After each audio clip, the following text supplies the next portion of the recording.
Hello and welcome to my YouTube channel. My name is Sweetie. If you're clicking this video today, then you're probably thinking of applying for the Chevening scholarship, and I would want to congratulate you on deciding to apply to study in the UK on the Chevening scholarship.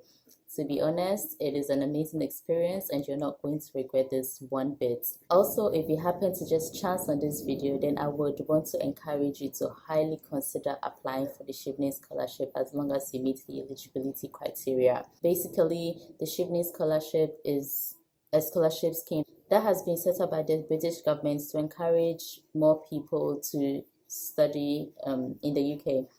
But basically, what you're looking for future leaders, people who have talent and can demonstrate their desire to create impact in their home countries. But that is just the top level, or the overview. That's just the overview of what the scholarship is about. I would encourage that you highly consider applying for the Chevening scholarship.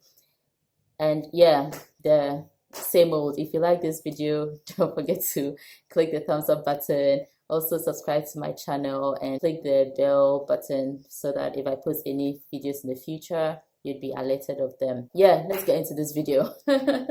So I was a Chevening scholar in the year 2018-2019, and I mean, since I received the scholarship, I have come up in searches for people who had been looking for past scholars, and so I have had people reach out to me on Facebook, on Instagram, since I got accepted into the scholarship. And so since 2018, since 2018, when the scholarship applications opened while I was still a student, I have assisted people who have also gone ahead to become Chevening scholars. Over time, most of the initial questions have been around the same topics, and this year the applications are open now. Currently they're ongoing, and I've had people text me again from around the world. So I have collated the questions that people ask me the most, and I've put them together. There's 4 main questions that I want to cover quickly in this video.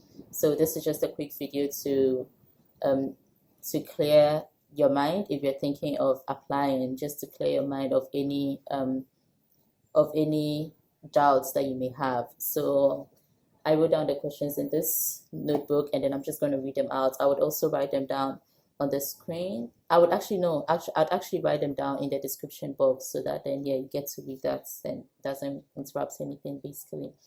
So the first question says, do you need to secure admission to your schools before applying for Chevening? Now, yes, it's possible that you would have secured admission before applying for Chevening. It's even highly possible that you'd have applied and deferred your program from last year. But Chevening applications run around the same time school applications run, and so it's not feasible that you would have gotten admission before you apply for Chevening. However, Chevening requires that you know the schools you want to apply to, and so you're supposed to list those schools and courses that you want to apply to. So you should not have secured admission. However, you could have applied, or you could be thinking to apply. So you just need to know within you that this is the school I want to apply to, and this is the program I want to apply to, and then you have to include that. And then you would have a time during the selection period to specify if you've actually been admitted and which of the 3 schools you would actually want to attend. So that's it for that. And the next question is, should my choice of program be related to my undergraduate degree? Not exactly, actually not at all, because Chevening is more interested in the work you're doing now to create impacts in your community and in what your career plan or your future plans for your career actually is. So it doesn't matter that you probably studied, let me see, what are 2 very unrelated courses? Okay, so in my case, my undergrad is in computer science, but then of course, because I wanted to get into or gain some sort of academic experience in big data analytics, and also study, because my course is highly technical, I wanted to also study a few business concepts, and so then I went ahead to study business analytics. So I my business analytics is not related to computer science. However, there may be some overlapping courses, and so that's why it was a good fit for me, or that's why like it would have been it would seem similar, but they are not similar at all. And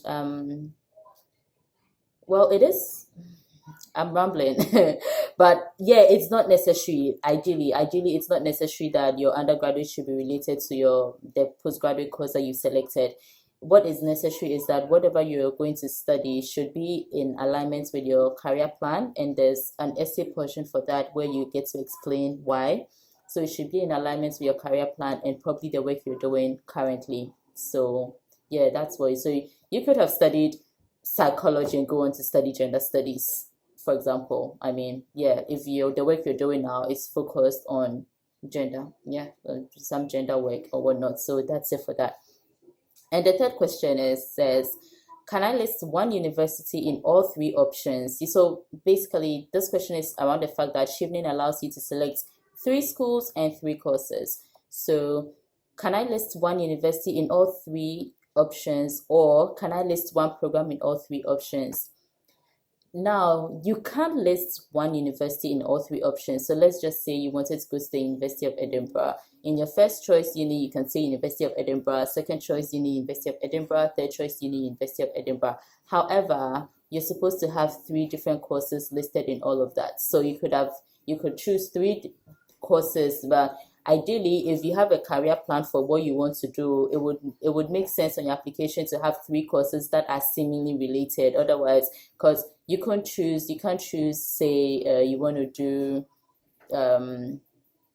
literature, for example. You can't just say you want to do literature and then you want to do electrical engineering, and then let's say you want to do computer science. How does that fit into your career plan? Why do you want to do that? Yes, so ideally you would choose 3 different courses, but of course you can find 3 different courses that are related within the same university if it's just one uni that you want to go to. And then, can I choose the same course? Yes, you can choose the same courses if you have 3 different universities. So you could say, okay, University of Edinburgh, London School of Economics, and let's say Imperial College London, right?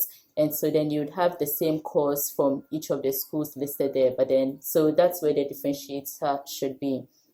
And the final question is, do you need to write IELTS before applying for the Chevening scholarship? So the IELTS is the English proficiency exam that you need to write to satisfy the English language requirements, because you need to prove that you could that language wouldn't be a barrier for you in your postgraduate studies. And so the Chevening requires that you take the IELTS. I don't quite remember if they ask for alternatives like the TOEFL. I'm not sure, but you can check that. But I mean, the IELTS is what's this word? Oh my God. Basically, it's delivered. The exam is organized by the British Council. Yes, I think, yes. And that is like related to all of this. So you may as well write the IELTS and be free. And so you do need the IELTS for the scholarship. However, you don't need to write it or have your scores before you apply. Even after, like during the interview process and whatnot, you don't need it. After you have been selected, there is a time window within which to submit your scores. And so then you can wait it out to be sure that you've actually received the scholarship before you decide to invest to write in the IELTS. I mean, it doesn't come cheap. So yeah, that's it. It doesn't come cheap. So yeah, they allow that after you've been selected, you can write it and then you submit your scores just to confirm. So without your scores, you will get a conditional place, and then after you submit your scores, it becomes final, and then you're awarded the scholarship. But if you happen to have the scores before, yes, by all means, put your scores on there. And that's it actually. These are all the 4 main things you need to know. So there shouldn't be anything that hinders you from applying to the Chevening scholarship, because it's a really good opportunity. I would encourage you to apply as long as you're eligible. And I mean, who knows? And sorry, I was looking outside, like there's a view.